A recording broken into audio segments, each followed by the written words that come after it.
Malapit.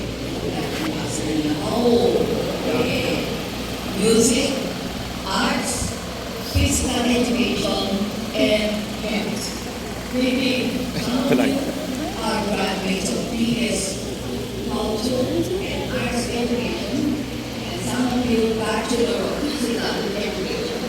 But we cannot keep this later on because they are not elementary and secondary. They are PS degrees.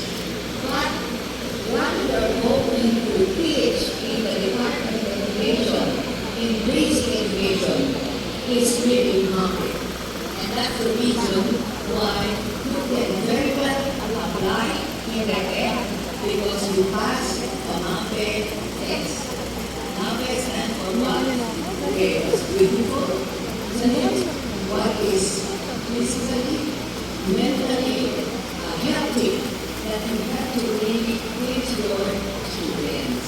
So there are other opportunities for you. There are other things that you can do. If you are in the head, you can work in your eyes, you're supposed to be work.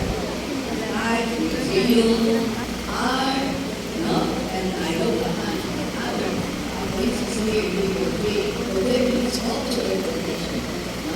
Same thing with physical education.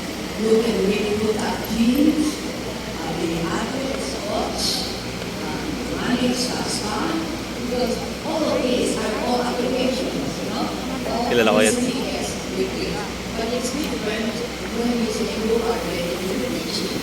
And that's the reason why